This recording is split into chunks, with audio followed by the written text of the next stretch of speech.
Hello guys! Kumusta na po kayo? Welcome back po ulit sa Luto Pinoy sa Amerika. And for today's video po, tayo naman po ay magluluto ng sinuting pusit o yung tinatawag po nilang squid in olive oil. At ito po yung mga kakailanganin natin sangka para po sa ating sinuting pusit or sinuting squid. Meron po tayo dyan garlic, bay leaves, black ground pepper, ginger, oyster sauce, soy sauce, pepper flakes. At ito po yung pusit na gagamitin natin. Dapat po baby squid po yung kailangan natin. Kaya lang po wala po akong mabili dito. Pero maliliit naman po yung mga pusit na yan. Kaya pwede na po yan. Tapos ito po yung ating olive oil na gagamitin. Okay, pakicheck nyo lang po sa description below. Lahat po ng mga kakailanganin natin sangkap. At sa mga bago po sa aming channel, sana po mag-subscribe kayo sa Lutong Pinoy sa Amerika. Umpisahan na po natin ang pagluluto ng ating napakasarap na sinuting pusit or sinuting squid or squid in olive oil. Salamat po. Magpapakulo po tayo ng tubig dito sa pot. Hindi po natin siya didiretsuhin igisa or isutay kasi magtutubig po yung pusit natin. So, ang gagawin natin, iba-blanch muna po natin siya. So, ito po yung ating tubig. Lagyan po natin ng ginger.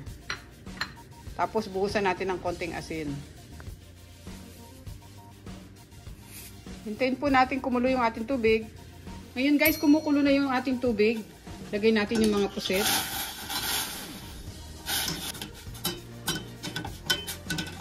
Iba-blanch lang natin sila, huwag masyadong matagal kasi ma-overcook. So, pagkalagay natin, 1 minuto lang guys, pwede na natin silang tanggalin. Okay. Lagay natin sila dito sa ating strainer para tumulo yung excess water.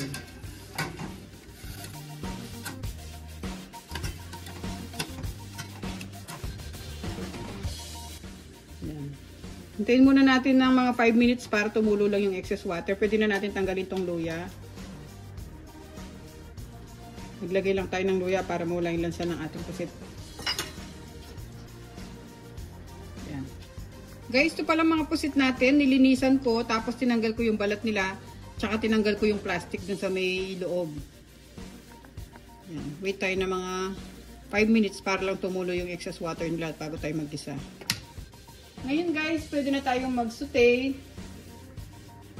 Lagay tayo ng mantika or yung ating olive oil. Mga 1/4 cup kasi kailangan dyan marami yung olive oil. Tapos prituhin muna natin itong ating bawang. Kalahati lang yung piprituhin natin kasi yung kalahati gagamitin natin pang gisa mamaya.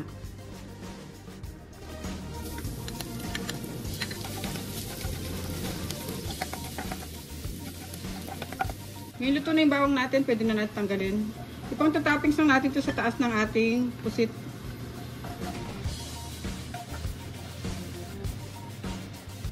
Lagay na natin ulit yung bawang, yung panggigisa natin.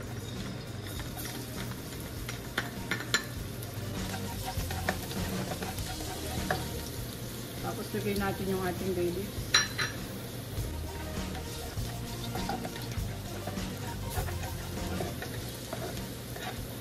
Hinaan lang guys natin yung apoy. Pwede na natin sunod yung ating pusit.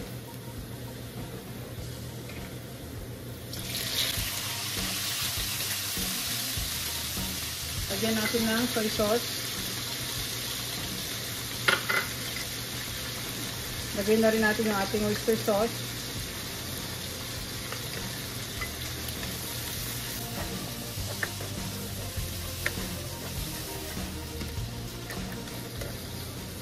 Tapos yung ating black ground pepper. Yung ating pepper flakes. Nasa sa inyo guys kung gusto niyo maglagay ng pepper flakes. Kung ayaw niyo ng maanghang, huwag niyo nang lagyan. Yan. Hintayin lang nating maluto pa ng konti yung pusit natin at pwede na natin siyang i-off.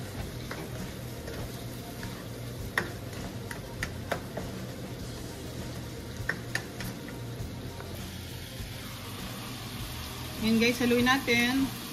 Ayaw natin ma-overcook yung ating pusit. So, mga 1 minute na lang pwede na to.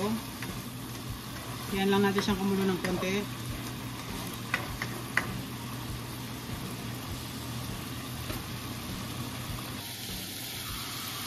Okay guys, ito na itong ating sinuting squid or squid in olive oil. I-off na natin yung stove tapos lagyan natin siya sa ating serving plate.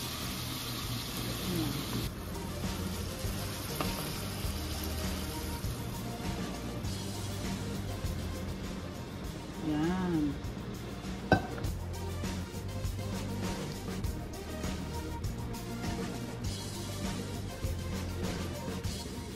Okay guys, maraming salamat po ulit sa panonood. Sana po nagustuhan nyo yung ating recipe for today. Ang atin pong sinuting pusit o yung squid in olive oil.